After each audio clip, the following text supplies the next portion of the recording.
السلام عليكم ورحمة الله وبركاته. الحمد لله نحمده ونستعينه ونستغفره ونعوذ بالله من شرور أنفسنا ومن سيئات أعمالنا.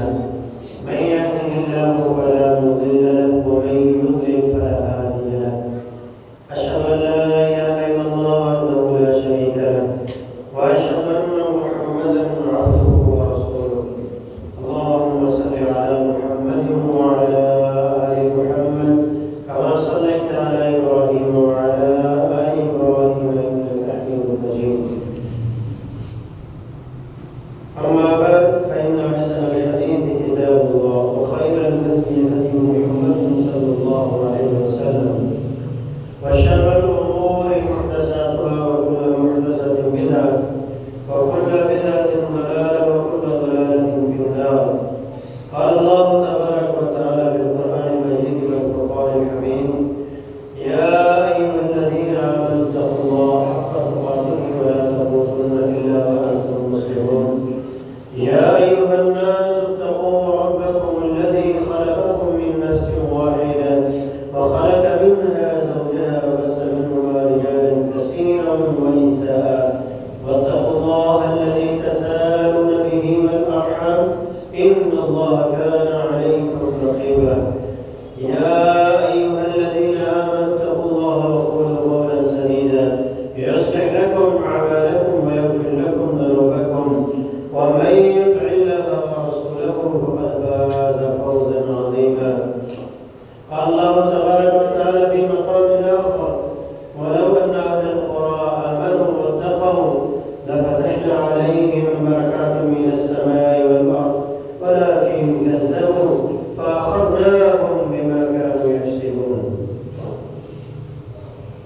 تمام قسم کی تعریفات ابراہیمی بڑھائی یکتائی اللہ وحدہ لا شریک کے لیے خاص ہے. اللہ تعالیٰ کی فقیدہ و برکت سلام کے بعد آج بھی لا تعداد درود و سلام نبی رحمت جناب محمد رسول اللہ صلی اللہ علیہ وسلم کی برادران اسلام، بزرگ و دوستوں، پردہ-نشینوں، بہن بیٹیوں، گزشتہ خطبات جمعۃ المبارک میں نبی علیہ السلام کے دسترخوان، نبی علیہ السلام کے کھانے کے آداب، رزق کے حلال کے حوالے سے گفتگو کی جا چکی ہے. آج انشاءاللہ اللہ کی رحمت سے اور اس کی توفیق سے ان اعمال کا تذکرہ کیا جائے گا کہ جن کے ذریعے سے ہم اپنے رزق کو بڑھا سکتے ہیں، اپنے رزق کے اندر اضافہ کر سکتے ہیں، برکات حاصل کر سکتے ہیں.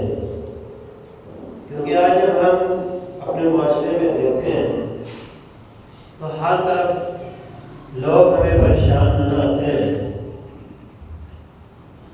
لوگوں کو جب دیکھا جاتا ہے، چاہے امیر ہے غریب ہے، ہر بندہ مہنگائی کا رونا ہو رہا ہے. کوڑیوں کے بھاؤ ملنے والی چیزیں آج سینکڑوں میں ملتی ہیں. تو اس مہنگائی کے دور میں ایک مومن کو اپنا گھر کا نظام کیسے چلانا ہے، اس کے لیے اسے ان تعلیمات کی طرف آنا ہوگا جو اللہ نے اپنے قرآن میں بیان فرمائی اور جو اس کے حبیب نے اپنے فرامین میں بیان فرمائی. جب ایک مومن مسلمان دین اسلام کی دی ہوئی تعلیمات کے مطابق اپنی زندگی گزارے گا تو اس کی دنیا کی زندگی بھی بہتر گزرے گی اور آخرت کی زندگی بھی بہتر بن جائے گی. رزق کے حوالے سے پہلی بات یہ سمجھنا ہے کہ رزق ملنا کہاں سے، رزق دینے والا کون ہے، ہمیں کہاں سے رزق ملے گا، کس کے پاس فریاد کریں گے تو وہ ہماری فریاد کو سنے گا. تو اللہ تبارک و تعالیٰ نے اس کا جواب قرآن مجید میں بیان فرمایا ہے. وَفِي السَّمَاءِ رِزْقُكُمْ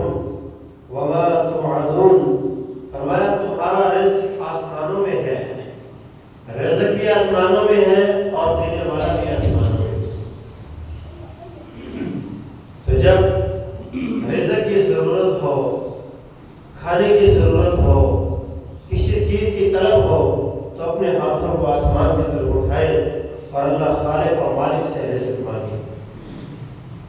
دوسرا مقام اللہ تبارک و تعالیٰ ارشاد فرماتا ہے، سورہ روم ہے، اللہ الذی خلقکم ثم رزقکم، اللہ وہ ذات ہے جس نے تمہیں پیدا بھی کیا ہے اور پھر پیدا کرنے کے بعد تمہیں رزق بھی دیا ہے۔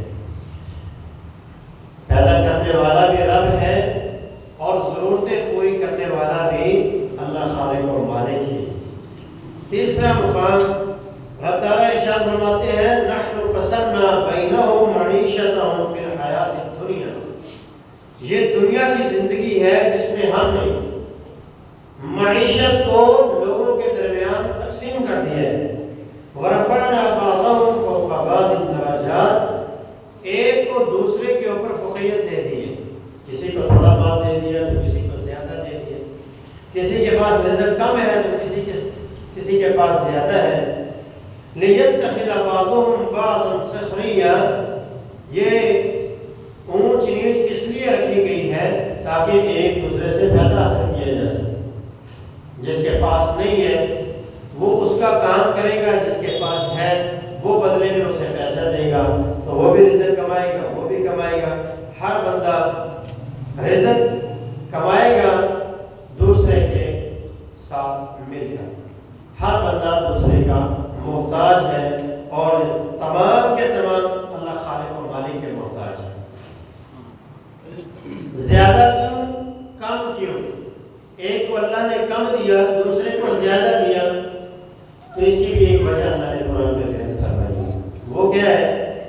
سورہ شورى ہے، اللہ تبارک و تعالیٰ ارشاد فرماتے ہیں، وَلَوْ بَسَطَ اللَّهُ الرِّزْقَ لِعِبَادِهِ لَبَغَوْا فِي الْأَرْضِ، اگر اللہ اپنے بندوں کے رزق میں فراوانی دے دیتا تو زمین میں یہ فساد برپا کر دیتا۔ آپ دیکھیں، میرے پاس بھی کروڑوں ہوں، آپ کے پاس بھی کروڑوں ہوں، ان کے پاس بھی کروڑوں ہوں، ان کے پاس، ہر بندے کے پاس کروڑوں ہی کروڑوں ہوں، تو کام کس نے کرنا ہے؟ ہر بندہ سرکشی کرے گا، ہر بندہ دوسرے کے اوپر بڑھ چڑھ کر آنے کی کوشش کرے گا، تو اللہ رب العالمین نے کسی کو کم دے کر کسی کو زیادہ دے کر اس کائنات کی معیشت کے نظام کو مستحکم کیا۔ اگر سب ایک جیسے ہوتے تو کام کرنے والا کوئی نہ ملتا، اس لیے اللہ تبارک و تعالیٰ نے کسی کو کام دیا تو کسی کو زیادہ دیا۔ رزق دینے والی ذات اللہ کی ہے، ہم سب اسی کے محتاج ہیں، اسی کے در کے فقیر ہیں۔ اللہ ارشاد فرماتا ہے، یا ایھا الناس انتم الفقراء الی اللہ واللہ هو الغنی الحمید، اے دنیا کائنات کے اندر بسنے والے انسانوں، تم سب کے سب اللہ کے در کے فقیر ہو، تم سب کے سب اللہ کے در کے فقیر ہو، اور اللہ غنی ہے، اللہ کو کسی چیز کی ضرورت نہیں، تم محتاج ہو، ضرورت مند۔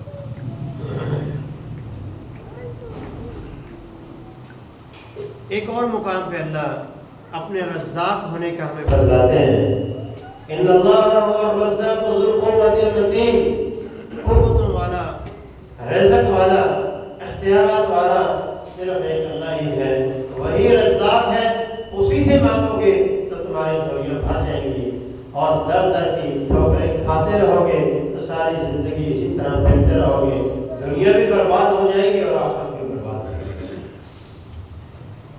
تو پہلی بات رزق کے حوالے سے یہ ہے کہ ہم سب کا خالق، مالک، رازق اللہ ہے، اور ہم نے رزق اسی سے ہی مانگنا ہے، اور اس کے علاوہ کوئی دینے پر قادر بھی نہیں ہے، دے گا بھی وہی، مانگے گی بھی اسی سے، اور دینے پر قادر بھی وہی ہے۔ رزق کے حوالے سے دوسری بات کہ رزق زیادہ ہونا چاہیے یا کم ہونا چاہیے؟ زیادہ ہے تو اللہ کا شکر کرے، کم ہے تو اس پہ صبر کرے، اور ساتھ ساتھ اللہ سے برکت کی دعا کرے۔ برکت کی دعا، برکت کے دو معنی ہیں، ایک تو یہ ہے کہ جتنا اس کے پاس ہے اللہ اس سے بڑھا چڑھا کر اس کو دے دیتے ہیں، یعنی اس کے رزق کے اندر اضافہ کر دیتے ہیں، بڑھا دیتے ہیں۔ دوسرا یہ ہوتا ہے کہ اللہ اس کے رزق کے اندر برکتیں ڈال اتنا ہی ہے لیکن زندگی میں سکون بہت زیادہ ہے. محنت کم کر رہا ہے اور اس کا زندگی کا نظام بہترین گزر رہا ہے. کھانا اچھا کھا رہا ہے، لباس اچھا پہن رہا ہے، جوتا اچھا پہن رہا ہے، لوگوں کے ساتھ اچھا اس کا اٹھنا بیٹھنا ہے، بہترین زندگی گزار رہا ہے. تو یہ اللہ کی طرف سے برکت ہے. تو دونوں چیزیں ہی اللہ سے مانگے، کثرت بھی مانگ سکتے ہیں، ساتھ ساتھ برکت بھی مانگ سکتے ہیں. آخر میں انشاءاللہ تعالیٰ چند دعائیں آپ کو بتائیں گے جن میں نبی علیہ السلام نے کثرت بھی اللہ سے مانگی لوگوں کے لیے، اور ساتھ میں کثرت کے اندر برکت کی بھی نبی علیہ السلام نے دعا فرمائی. تو رزق کے اندر اضافے کے لیے سب سے پہلا کام ایمان اور عمل صالح.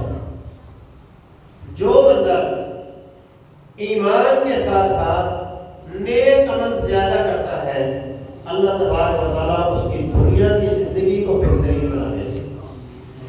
قرآن مجید سورہ نحل ہے، اللہ تبارک و تعالیٰ نے ارشاد فرمایا من عمل صالحا من ذکر او انثى وهو مؤمن فلنحيينه حیاة طیبہ.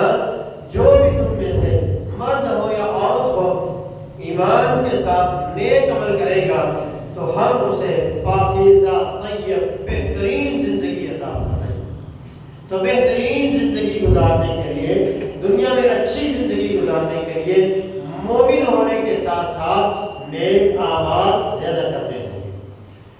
دوسرا عمل جس سے ہم اپنے رزق کے اندر برکتیں حاصل کر سکتے ہیں، اور وہ ہے تقویٰ. جس بندے کے پاس تقویٰ کی دولت ہوگی وہ بندہ دنیا میں بہترین زندگی گزارے گا، اور اس کی تمام پریشانیاں، تمام مشکلات اللہ ختم فرما دے گا، اور اسے بے حساب وہاں سے اسے رزق عطا فرمائے گا جہاں سے اس نے کبھی سوچا بھی نہیں ہو. قرآن مجید فرقان حمید اللہ تبارک و تعالیٰ ارشاد فرماتا ہے وَلَوْ أَنَّ أَهْلَ الْقُرَىٰ آمَنُوا وَاتَّقَوْا لَفَتَحْنَا عَلَيْهِمْ بَرَكَاتٍ مِّنَ السَّمَاءِ وَالْأَرْضِ. اگر یہ بستیوں والے، یہ شہروں والے، یہ دیہاتوں والے، یہ قصبوں والے اللہ پر ایمان لے آئے اور ساتھ ساتھ اللہ سے ڈر جائیں، ڈر کر اپنی زندگی گزارے، تو کیا ہوگا؟ لَفَتَحْنَا عَلَيْهِمْ بَرَكَاتٍ مِّنَ السَّمَاءِ وَالْأَرْضِ. آسمان سے بھی ان کے لیے برکات اتریں گی، زمین سے بھی اللہ ان کے لیے برکات کو خروج کروائے گا. آسمان سے بھی نزول ہوگا، زمین سے بھی خروج ہوگا، ان کی زندگی بہترین بن جائے گی. اور دوسرا مقام سورۃ طلاق ہے، اللہ تبارک و تعالیٰ ارشاد فرماتا ہے وَمَن يَتَّقِ اللَّهَ يَجْعَل لَّهُ مَخْرَجًا. جو بندہ اللہ سے ڈر جاتا ہے اللہ تبارک و تعالیٰ اس کے لیے مشکلات سے نکلنے کے راستے بنا دیتا ہے. وَيَرْزُقْهُ مِنْ حَيْثُ لَا يَحْتَسِبُ. اور پھر اسے وہاں سے رزق دیتا ہے جہاں سے اس کے گمان میں بھی نہیں ہوتا.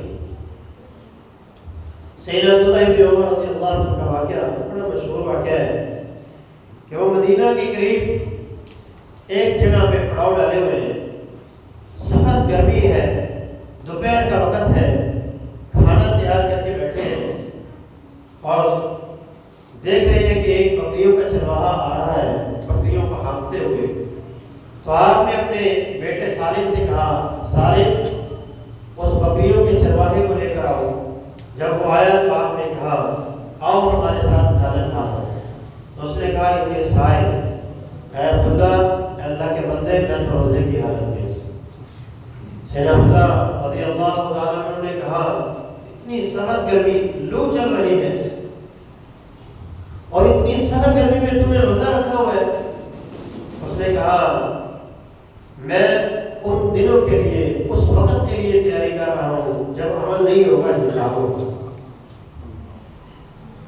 عبداللہ ابن عمر اس کے تقوی سے بڑے متاثر ہوئے.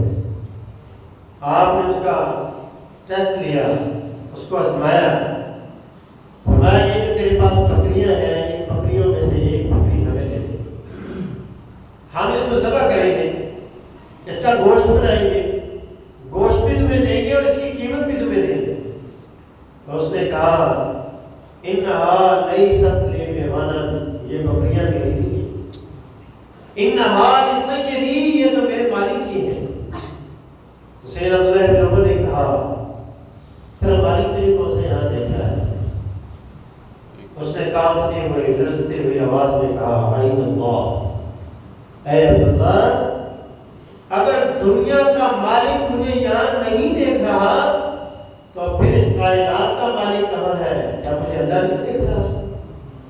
یہ بات کہی اور اس نے بکریوں کو ہانکتے ہوئے چلا گیا۔ سالم کہتے ہیں میں نے عبداللہ رضی اللہ عنہ کو دیکھا، مدینہ میں داخل ہونے تک آپ روتے رہے اور یہی کلمہ آپ کی زبان پر رہا۔ اپنے گھر نہیں گئے بلکہ اس غلام کے مالک کے گھر میں گئے، اس سے وہ غلام بھی خریدا، وہ بکریاں بھی خریدی اور اس غلام سے کہا جاؤ تم آزاد ہو اور یہ بکریاں بھی آج سے تمہاری۔ سچ فرمایا اللہ نے وَمَن يَتَّقِ اللَّهَ يَجْعَل لَّهُ مَخْرَجًا وَيَرْزُقْهُ مِنْ حَيْثُ لَا يَحْتَسِبُ۔ اسے آزادی بھی مل گئی اور غلامی سے آزاد ہونے کے بعد اللہ نے رزق بھی دے دیا، کاروبار بھی دے دیا۔ جن بکریوں کو وہ چرایا کرتا تھا کسی کے لیے، آج وہ اس کی اپنی ہے اور اس کا وہ مالک بن چکا ہے۔ ایک اور مقام پہ اللہ فرماتا ہے وَمَن يَتَّقِ اللَّهَ يَجْعَل لَّهُ مِنْ أَمْرِهِ يُسْرًا۔ جو بندہ اللہ سے ڈر جاتا ہے اللہ اس کے تمام معاملات کے اندر آسانیاں پیدا کرتا ہے۔ آپ اگر چاہتے ہیں آپ کی مشکلات ختم ہو جائیں، آپ کی پریشانیاں ختم ہو جائیں، آپ کی رزق کی تنگیاں ختم ہو جائیں، آپ کے کاروبار کی تنگیاں پریشانیاں ختم ہو جائیں، تو پھر اللہ سے ڈر جائیں، اللہ سے ڈر جائیں۔ اللہ آپ کے لیے نکلنے کے راستے بنا دے گا اور آپ کو وہاں سے رزق دے گا جہاں سے آپ نے کبھی سوچا بھی نہیں ہوگا۔ پہلا کام کیا تھا؟ ایمان اور اعمال صالحہ۔ دوسرا کام کیا ہے؟ تقوی حاصل کرنا ہے۔ تیسرا کام ہے حلال رزق تلاش کرنا ہے، حلال تلاش کرنا ہے، کیونکہ حلال کے اندر اللہ نے برکت رکھی ہے اور حرام کے اندر برکت نہیں ہے۔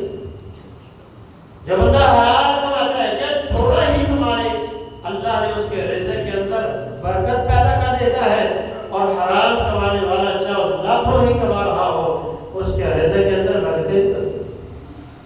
وہ پریشان سے پریشان ہوتا جاتا ہے، مشکلات کے اندر گھرتا چلا جاتا ہے، زندگی کا سکون ختم ہو جاتا ہے، رات کو نیند نہیں آتی، کھانے کو کسی چیز کو دل نہیں کرتا۔ تو یہ پریشانیاں اس وقت آتی ہیں جب بندہ حلال چھوڑ کر حرام کی طرف جاتا ہے۔ میرے محبوب نے فرمایا تھا، ابو سعید خدری اس حدیث کے راوی ہیں، فرمایا من اخذہ بحقہ ووضعہ بحقہ، جو بندہ رزق کو اس کے حق کے ساتھ لیتا ہے اور حق کے ساتھ حق کی جگہ پر خرچ کرتا ہے، فرمایا فنعم المعون، یہ بہترین دنیا میں اس کا معاون ہے۔ یعنی دنیا میں بہترین زندگی گزارنے کے لیے مال کو حق کے ساتھ لینے کا مطلب یہ ہے کہ حلال کماتا ہے اور حلال کمانے کے بعد حلال جگہوں پر خرچ کرتا ہے، تو وہ بندہ بہترین زندگی گزارتا ہے۔ سود، رشوت، بے ایمانی، حرام کے پیسوں سے وہ بچتا ہے۔ ایسا بندہ اکثر آپ سنتے ہیں اس نے بے ایمانی کی، گھر گیا بیٹا بیمار ہو گیا، بیگم بیمار ہوئی، ماں بیمار ہوئی، کوئی اور بیمار ہو گیا، ایکسیڈنٹ ہو گیا، جتنے اس نے وہ بے ایمانی کے پیسے لائے تھے اس سے ڈبل اس کے اوپر لائے۔ اس کی سوچ یہ بن چکی ہے یہ زیادہ ہونے سے برکت ہے، زیادہ ہونے سے برکت نہیں، سکون ہونے سے برکت ہے۔ تھوڑا ہے زیادہ ہے، اگر زندگی میں سکون ہے تو وہ برکت ہے۔ تو اللہ سے برکت کا سوال کرنا ہے، کیونکہ اللہ نے دو الفاظ میں فرمایا یمحق اللہ الربا ویربی الصدقات، اللہ نے حلال کے اندر، صدقات کے اندر برکت رکھی ہے، اور سود کے اندر اللہ نے برکت ختم کر دی ہے۔ جب سود حرام کسی چیز میں آئے گا تو اس سے برکت اٹھا لی جاتی ہے، جب حلال آئے گا تو اس چیز کے اندر برکت آئے گا۔ چوتھا کام یہ ہے کہ دنیا سے بے نیازی اختیار کر لے انسان، مانگنے سے اپنے ہاتھ کو بچا لے، اللہ اس بندے کو غنی کر دیتا ہے، وہ بندہ مالدار ہو جاتا ہے، اس کے ہاں فراوانی آنا شروع ہو جاتی ہے، اور جو بندہ لالچ کرتا ہے اس کے پاس جتنا مرضی آتا ہے، جتنا مرضی چل جائے اس کا یہ پیٹ بھرے گا نہیں۔ میرے محبوب نے فرمایا تھا، صحیح بخاری کی حدیث ہے، لو کان لابن آدم وادیان من ذهب لابتغى ثالثا، اگر ابن آدم کے پاس 2 وادیاں سونے کی ہوں گی تو وہ تیسری کی خواہش کرے گا، تیسری کی خواہش کرے گا۔ پیٹ بھرے گا نہیں، یہ دل بھرے گا نہیں، اور بھی خواہش کرے گا، تیسری ملے گی تو چوتھی کی خواہش کرے گا، یہ خواہش بڑھتی چلی جائے گی، یہ لالچ ہے اور یہ انسان کو تباہ کر دیتا ہے۔ اور جس چیز میں یہ آ جاتی ہے وہاں سے برکت ختم ہو جاتی ہے، پھر اس کی زندگی کا سکون ختم ہو جاتا ہے، اسے پتہ ہی نہیں چلتا اور وہ قبروں میں پہنچ جاتا ہے۔ اللہ نے سورہ تکاثر میں اس کا ذکر کیا ہے، الہاکم التکاثر حتی زرتم المقابر، تمہیں کثرت مال کی چاہت نے اس قدر غافل کر دیا کہ جب تم قبروں میں پہنچے تو پھر پتہ چلا میں کیا کر رہا ہوں، میں دنیا میں اپنا وقت ضائع کر رہا ہوں۔ تو کثرت مال کی چاہت نہیں، برکت کا اللہ سے سوال کریں۔ سیدنا حکیم بن حزام رضی اللہ تعالیٰ عنہ نبی اسلام کے پاس آتے ہیں، فرماتے ہیں میں نے اللہ کے نبی صلی اللہ علیہ وسلم سے کہا مجھے کچھ پیسے دے دیجیے، تو نبی اسلام نے مجھے دے دیے۔ دوسری بار پھر میں نے مانگے، اللہ کے نبی صلی اللہ علیہ وسلم نے پھر دے دیے۔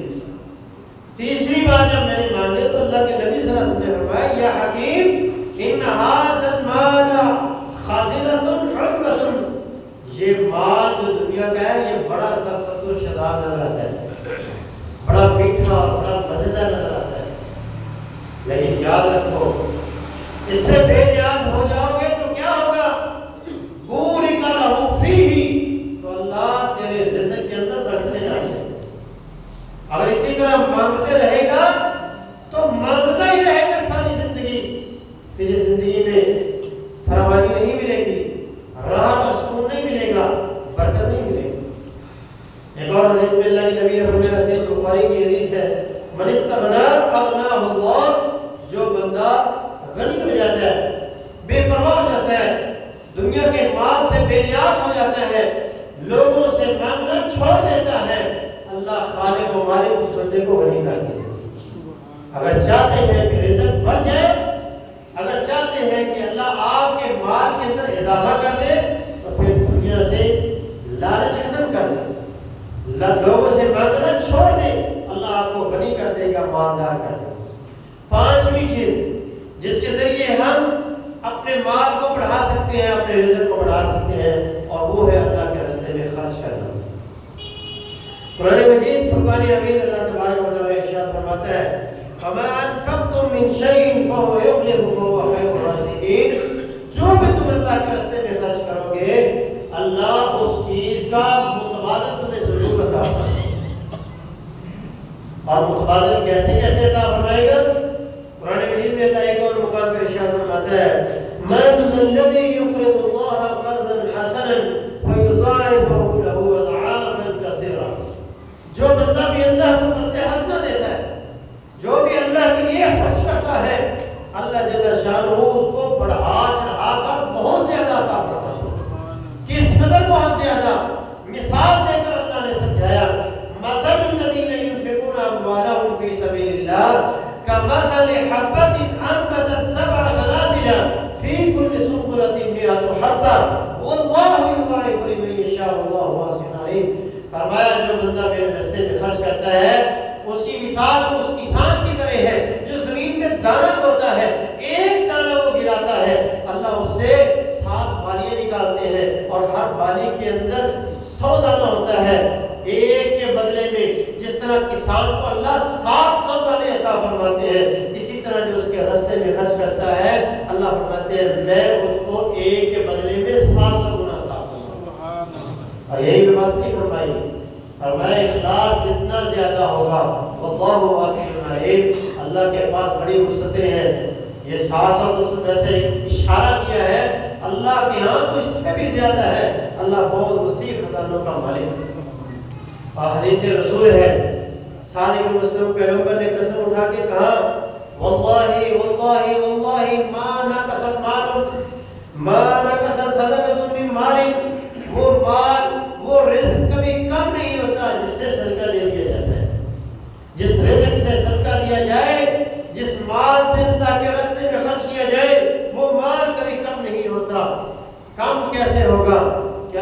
طرف سے ڈیوٹیاں لگ گئی فرشتوں کی، اترو زمین پر میرے بندوں کے لیے دعائیں کرو۔ نبی علیہ السلام فرماتے ہیں ما من یوم یصبح العباد فیہ، کوئی بھی دن ایسا نہیں ہے کہ جس دن لوگ صبح کرتے ہوں الا ملکان ینزلان، مگر دو فرشتے اللہ کی طرف سے زمین پر آتے ہیں۔ فیقول احدهما اللهم آتی منفقا خلفا، ایک یہ دعا کرتا ہے اللہ یہ جو تیرے راستے میں خرچ کر رہا ہے اس کو اور عطا فرما دے۔ اللهم آتی ممسکا خلفا، اور دوسرا فرشتہ یہ دعا کرتا ہے اے اللہ جو تیرے راستے میں خرچ نہیں کر رہا اس سے جو پہلا بھی ہے وہ بھی واپس دے۔ جو بندہ اپنے رزق سے اللہ کے راستے میں خرچ کرتا چلا جائے گا، اللہ خالق و مالک اس کے رزق کے اندر اضافہ کرتا چلا جائے گا۔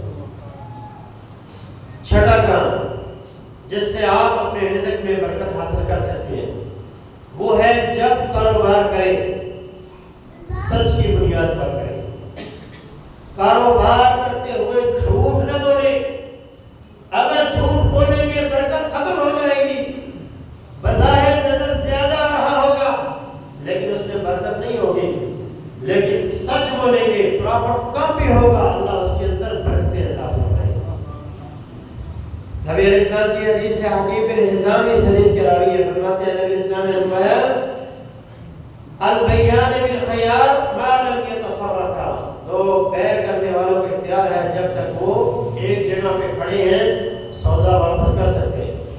یعنی میں نے ان سے سودا کیا، پیسے دے دیے، چیز لے لی، اب یہ مجھے اختیار ہے، انہیں بھی اختیار ہے کہ یہ میرے پیسے مجھے واپس کر کے اپنی چیز واپس دے سکتے ہیں۔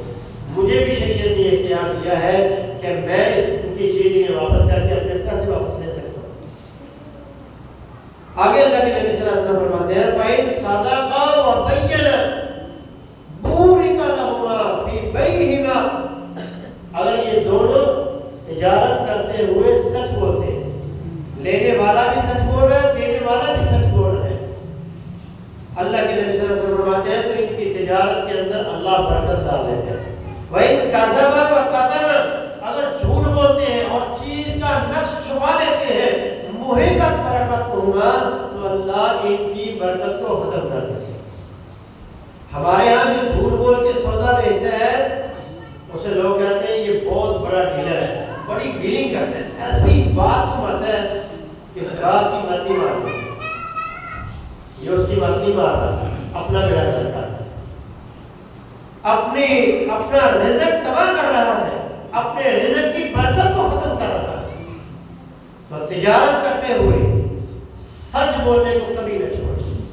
شریعت نے جو اصول ہم پر لاگو کیے ہیں ان کو اپنائیں گے تو آپ اپنے رزق کے اندر برکت پائیں گے، آپ کا کام چھوٹے سے بڑھے گا اور بہت بڑا ہو جائے گا۔ آپ دیکھیں کئی ایسے لوگ تھے جو ریڑیاں لگانے والے تھے اور آج وہ دکانوں اور فیکٹریوں کے مالک بن چکے ہیں، اور کئی ایسے بھی ہیں جو دھوکہ دہی کرتے تھے، فراڈ کرتے تھے، جھوٹ بولتے تھے، بڑے بڑے بزنس تھے اور آج وہ ٹھپ ہو چکے، زمین پر گر چکے۔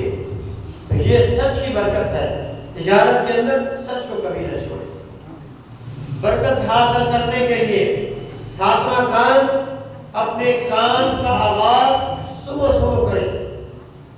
صبح جو بندہ اپنی تجارت کا آغاز کرتا ہے، اللہ تبارک و تعالیٰ کی ذات اس کے رزق کے اندر، اس کی تجارت کے اندر برکت دے، کیونکہ محبوب نبی نے دعا فرمائی ہے اللہم بارک لامتی فی بکورها، اے اللہ میری امت کے جو سحری کے وقت ہے، صبح کے وقت ہے، ان کے اندر برکتیں نازل فرما۔ تو اللہ نے صبح کے وقت کے اندر برکت رکھی۔ آج سے 30 35 40 سال پہلے ایک گھر کا فرد کمانے والا ہوتا تھا اور 15 سے 20 افراد کھانے والے ہوتے تھے اور برکت ہوتی تھی۔ وجہ کیا تھی؟ صبح فجر کے بعد لوگ کام پر نکلتے تھے اور مغرب سے پہلے گھر لوٹ آیا کرتے تھے۔ اور آج نوبت یہ ہے کہ 12 بجے تک ہم سوئے ہوتے ہیں، 12 بجے کے بعد بازار کھلنا شروع ہوتے ہیں۔ آپ بازار چلے جائیں، 11 بجے سے پہلے، 11:30 سے پہلے آپ کو پورے بازار کے اندر صرف 5-6 دکانیں کھلی ہوئی نظر آئیں گی، وہ بھی وہ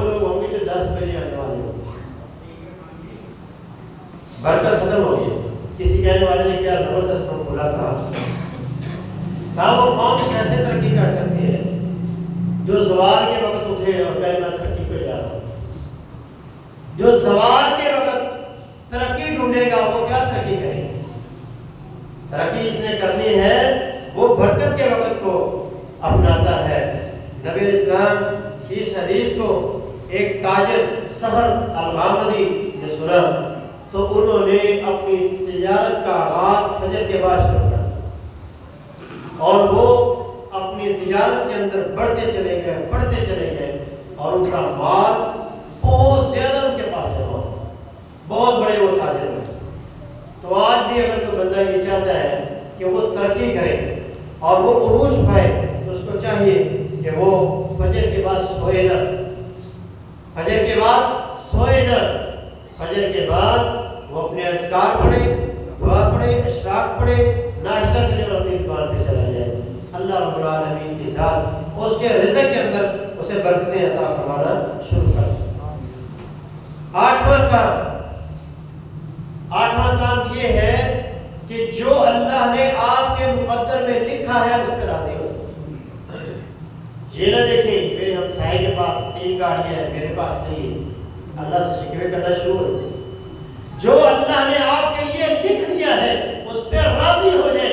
آپ کے پاس سائیکل ہے اس پہ راضی ہو جائے، آپ کے پاس موٹر سائیکل ہے اس پہ راضی ہو جائے، آپ کے پاس کچھ بھی نہیں ہے 2 ٹانگیں ہیں اس پہ راضی ہو جائے. چلنے کی تو اللہ نے دی، صحت تو اللہ نے عطا فرمائی ہے.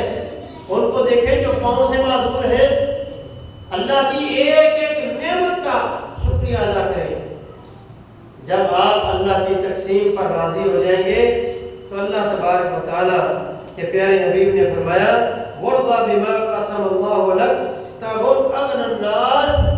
اگر غنی ہونا چاہتے ہو تو اللہ کی تقسیم پر راضی ہو. جو بندہ اللہ کی تقسیم پر راضی ہو جاتا ہے اللہ اس کو غنی کر دیتا ہے، مالدار کر دیتا ہے.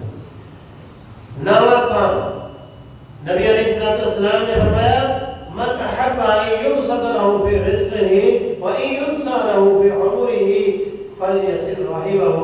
جو بندہ یہ چاہتا ہے کہ اس کا رزق بڑھ جائے اس کو چاہیے کہ وہ رحم کے رشتوں کے ساتھ اس نے سلوک کرے، والدین سے پیار اور محبت کرے، اپنے باپ کی طرف سے جو رشتے ہیں ان کا وہ احترام کرے، ان کے ساتھ حسن سلوک کرے، ماں کی طرف سے جو رشتے ہیں ان کے ساتھ حسن سلوک کرے، اپنی اولاد کے ساتھ، اپنی بیوی کے ساتھ، اپنے بچوں کے ساتھ، اپنے ہمسایوں کے ساتھ، اپنے رشتہ داروں کے ساتھ حسن سلوک کرے. اللہ اس بندے کے رزق کے اندر اضافہ فرمائے. 10واں کام جس سے آپ برکت حاصل کر سکتے ہیں، اللہ کے نبی صلی اللہ علیہ وسلم نے فرمایا ان البرکۃ مع اقابرکم. اگر برکت چاہتے ہو تو بڑوں کے ساتھ لگ جاؤ، بڑوں کے ساتھ لگ جاؤ، بڑوں کو اپنے پاس رکھو، والدین کو رکھو، دادا دادی کو رکھو، ان سے محبت کرو، رشتوں میں جو بڑے ہیں ان کا تو احترام کرو، ان کے ساتھ ملتے جلتے رہو. اللہ تمہارے رزق کے اندر برکتیں عطا فرمائے. مہمان نوازی کرنا سیکھیں، مہمان نوازی کرنا سیکھیں، کیونکہ نبی صلی اللہ علیہ وسلم نے فرمایا الضیف ینزل برزقہ. جو مہمان ہے جب وہ آتا ہے تو اس کے ساتھ رزق بھی آتا ہے. وَيَرْتَحِلُ بِذُنُوبِ أَهْلِ الْبَيْتِ. اور جب وہ جاتا ہے تو گھر والوں کے گناہ بھی لے جاتا ہے.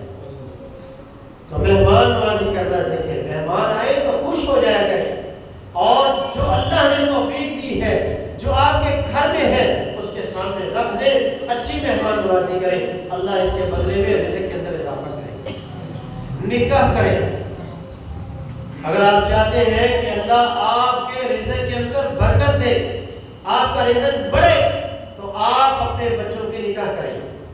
یہ جو ہماری سوچ ہے نا یہ کچھ کرے گا تو نکاح کریں گے، یہ کچھ پاؤں پہ کھڑا ہوگا تو پھر نکاح کریں گے، تو یہ ساری زندگی انسان کھڑا نہیں ہو سکتا. لاکھ کمائے گا تو کہیں گے 2 لاکھ کمائے گا تو پھر شادی کریں گے. جب 2 لاکھ تک پہنچے گا تو پھر کہیں گے 3 لاکھ تک. یہ حالات دنیا کے ایسے ہی رہے. آپ اپنے بچوں کی شادیاں کریں. اللہ کا وعدہ ہے، قرآن میں فرمایا وَأَنكِحُوا الْأَيَامَ مِنكُمْ وَالصَّالِحِينَ مِنْ عِبَادِكُمْ وإمائكم إن يكونوا فقراء يغنيهم الله من فضله. تم اپنے بچوں کی نگاہ کرو، اگر تمہیں یہ ڈر ہے کہ یہ فقیر ہیں، تنگ دست ہیں، تو اللہ اپنے فضل سے انہیں مالا مال کر دے. پہلے جو کام نہیں کرتا ہوتا تھا، وہ کہتے ہیں کہ شادی کرو، اگر بیاہ ہو، آپ پہ جو سہدر پہ گی پیار ہوتے ہیں، اور وہ کام کرنا شروع ہو جاتا تھا، محنت کرنا شروع ہو جاتا تھا. اور آج آپ اندازہ کر لیں جن جن کی شادیاں ہوئی ہیں، شادی سے پہلے اس کے پاس کیا تھا اور شادی کے بعد آج اس کے پاس کیا ہے. بچے نہیں تھے تو اس کے پاس کتنا رزق تھا، بچے آئے تو آج اس کے پاس کتنا رزق ہے. تو جتنا جتنا آپ پر اللہ کی طرف سے لوڈ پڑتا چلا جائے گا، آپ پر ذمہ داریاں آتی چلی جائیں گی، اتنا اتنا اللہ آپ کے رزق کے اندر اضافہ بھی کرتا چلے گا. تو رازق اللہ ہے، ہم نہیں ہیں، نہ یہ دنیا کے کام ہے. ذرائع اپنانے کا حکم اللہ نے ضرور دیا ہے، لیکن رازق اللہ ہی ہے. بڑی بڑی دکانیں، بڑے بڑے پلازے، بڑی بڑی مارکیٹیں بنی اور اب چھپڑے میں وہ بند بھی ہو گئی، دنوں میں وہ بند ہو گئی، ختم ہو گئی. کیوں؟ ان میں رزق نہیں ہے، رازق اللہ ہے. وَرِزْقُكُمْ فِي السَّمَاءِ، رزق آسمان سے آتا ہے. آپ کی دکان بہت بڑی ہے، خوبصورت ہے، گاہک اندر آتا ہے، اسے کچھ ہی نظر نہیں آتی، کیونکہ آپ کے نصیب میں اس کی طرف سے رزق نہیں ہے. جب ہوگا تو پورا بازار بھی بند ہو جائے گا اور گاہک سیدھا آپ کی دکان پہ آئے گا. جب آپ کے نصیب کا رزق ہوگا، پورے بازار کو کراس کرتا ہوا انسان اسی دکان پر پہنچ جائے گا جس پر اس کا رزق لکھا ہوگا. تو رازق اللہ ہے. اللہ پر توکل، بھروسہ رکھیں اور اپنے بچوں کی نگاہ کریں تو انشاءاللہ تعالیٰ اس کی برکت سے رزق کے اندر برکتیں آتی ہیں. قرآن پڑھیں. جس جگہ قرآن پڑھا جاتا ہے، جس گھر میں قرآن پڑھا جاتا ہے، جو لوگ قرآن سے اپنا تعلق جوڑ لیتے ہیں، اللہ ان کے رزق کے اندر ان کی معیشت کو بہتر کر دیتا ہے. نبی اسلام کے حدیث آپ نے فرمایا ان اخذہ برکۃ و ترکہ حسرۃ. جو بندہ سورہ بقرہ پڑھتا ہے، اس کا پڑھنا اس کے لیے برکت بن جاتا ہے اور اس کا چھوڑنا اس کے لیے ندامت بن جاتا ہے. اسی طرح قرآن میں اللہ نے فرمایا جو بندہ میرے ذکر سے، میرے قرآن سے منہ موڑتا ہے، میں اس کی معیشت، اس کی زندگی اس کے لیے تنگ کر دیتا ہوں. تو قرآن سے جو بندہ اپنا تعلق جوڑ لیتا ہے، قرآن سے جو بندہ جڑ جاتا ہے، اللہ اس بندے کے رزق کے اندر اضافے کر دیتے ہیں. اسی طرح جو بندہ نماز پڑھتا ہے، اس بندے کے رزق کے اندر بھی اضافہ ہوتا ہے. اور بدقسمتی سے ہماری حالت آج یہ ہے کہ نہ ہم نماز پڑھتے ہیں، نہ ہم قرآن پڑھتے ہیں. نہ ہمارا قرآن سے تعلق ہے، نہ ہی ہمارا نماز سے تعلق ہے. نماز سے بھی دور، قرآن سے بھی دور ہے. اور پھر کہتے ہیں کہ ہمارے حالات نہیں بدلتے. حالات کیسے بدلیں گے؟ اللہ نے کہا استعینوا بالصبر والصلاۃ، نماز سے مدد حاصل کرو. اللہ نے قرآن میں کہا وَأْمُرْ أَهْلَكَ بِالصَّلَاةِ وَاصْطَبِرْ عَلَيْهَا لَا نَسْأَلُكَ رِزْقًا نَحْنُ نَرْزُقُكَ. اگر رزق چاہتے ہو تو نماز خود بھی پڑھو، اپنے گھر والوں کو بھی پڑھو اور اس میں استقامت اختیار کرو تو اللہ تمہیں رزق دے گا. اللہ رب العالمین نے ارشاد فرمایا، حدیث قدسی ہے، فرمایا یا ابن آدم تفرغ لعبادتی، اے ابن آدم میری عبادت کے لیے وقت نکال. کیا کروں گا؟ املأ صدرک غنا، میں تیرے سینے کو غنی کر دوں گا.